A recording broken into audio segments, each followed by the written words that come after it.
All right. Hi, you guys. Welcome back to day two. Day two of our craving control challenge. Hopefully, yesterday went well. I'm really excited to hear and look at all of the responses that you guys have had and to hear kind of about the experiences that are coming to mind for you. So, day one was all about the different types of hunger and cravings, right? Moving into day two, I want us to keep that awareness around what do we tend to eat out of? What type of hunger do we tend to eat out of? And bring a little bit more mindfulness into our practice. So today is going to be about mindful eating. And this is hopefully going to help, prevent those cravings that just feel insurmountable and any binge type episodes that might currently be in, kind of in your guys' lives. So mindful eating, what it is really stems from the broader philosophy of mindfulness, and this is used in a lot of religions, right? Buddhism is one of the more, I think, kind of ones that's well known for the practice of mindfulness, but it is in a lot of spiritual and religious practices.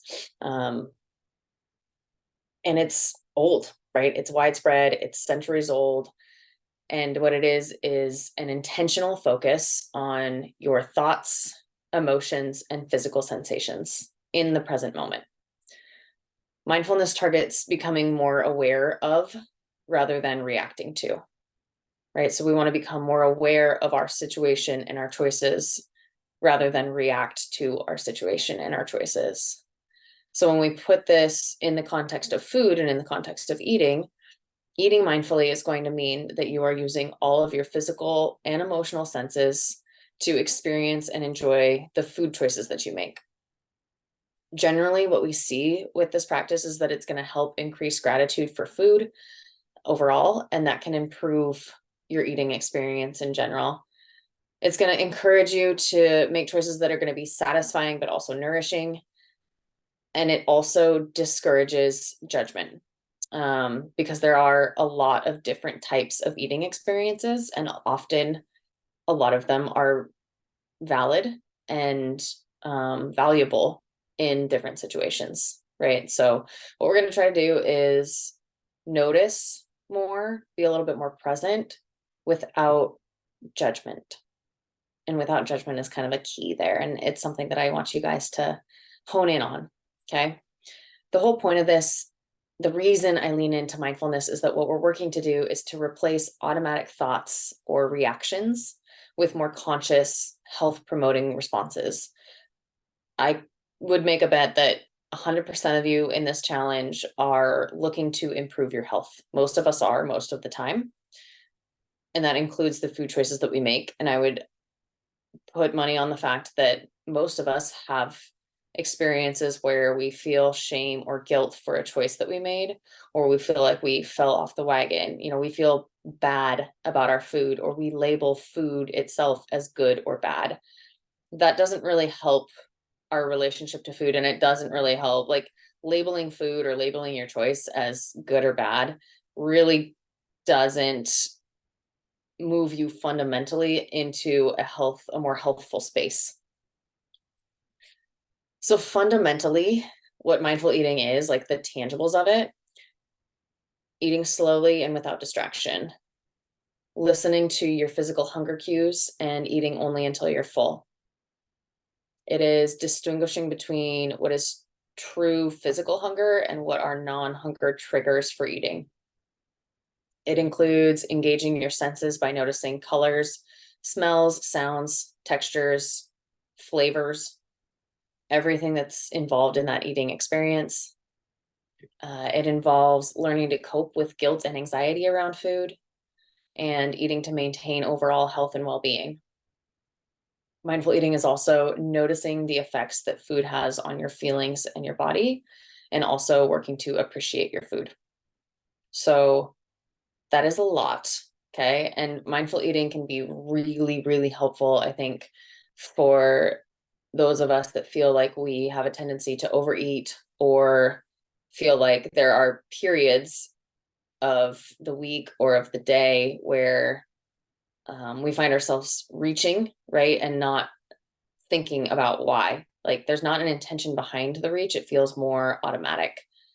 Sometimes that's associated with a specific, like it only happens on Friday night or the weekends, or it only happens when I'm stressed out,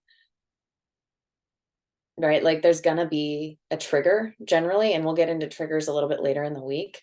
But right now, the work is to pause. Mindfulness is going to include a pause. So your job is to work to free yourself from distractions and pause before you put something in your mouth. So for the rest of the week, the tangible that I want you guys to do is to eat at least 2 meals a day without distractions. So that means no phones or screens, or books. Okay. The only thing I want you to do while you eat is either engage with the meal or engage with the meal and the person that is across from you. I totally encourage like family dinners or enjoying meals, with friends and family and coworkers and whatever. Like people are great.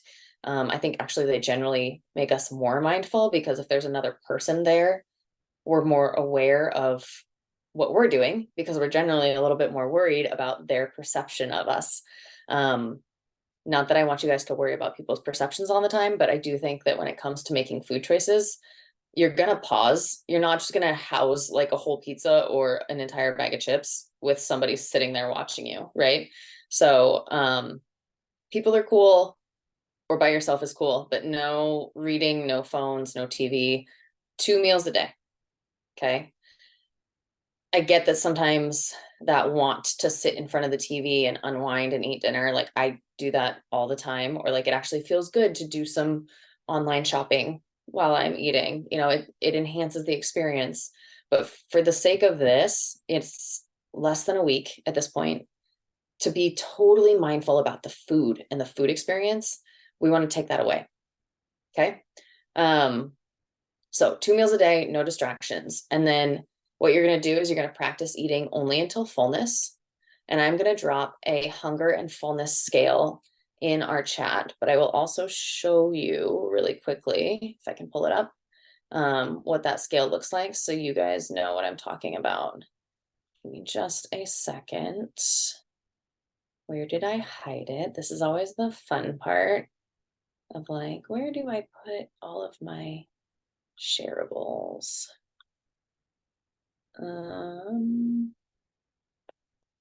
Not in that one. So fun. Let me just pause this for a second while I find it.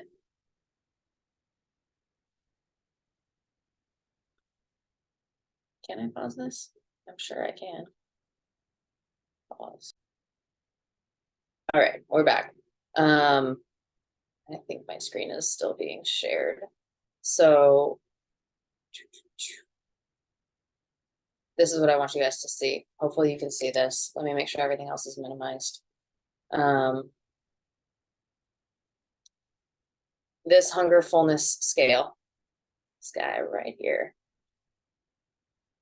Oh wait, I'm not sharing my screen. Now I'm going to share my screen.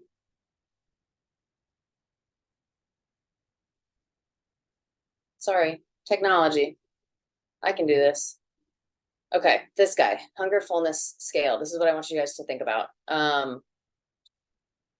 So when you're eating without all the distractions, you're going to eat only until fullness. And this is how we generally tell fullness and hunger. So if we look at 5 here in the middle as being neutral, generally we want to start eating around a 3 or a 4, because if we start eating at a 1 or a 2, we're much more likely to overeat. So you want to start eating when you feel either some physical signs of hunger, right? Like stomach growling, you feel like you need energy, or for like food starting to just sound good, you might feel like you're starting to maybe get a little physically hungry. And then we generally want to stop eating around a 7, which is satisfied, right? I want to feel like I'm past, clearly I'm past hunger, right? I don't feel hungry anymore, but I want to eat just a little bit past that to where I feel like I'm not thinking about food anymore. I'm not thinking about going back to like get another serving. For me, generally, it's when I'm eating very mindfully and I'm eating to satisfaction, I'm going to be eating my regular serving of food, right? Which I've kind of gotten down to like my palm and a half of protein. Like I kind of just generally know what serving sizes are going to make me feel full. And then most of the time, especially around dinner, like I'm not actually satisfied until I have something that's a little bit sweet. And it doesn't have to be much. It's like I need like a piece of chocolate. So generally like 20 minutes after I finish dinner, I'm going to eat something that's a little bit sweet. And then honestly, that's when I feel like I'm not thinking about food anymore and like I'm kind of set for the rest of the evening. That's just an example, but that is what I want you guys to practice and notice as you're doing this mindful eating throughout the rest of the week.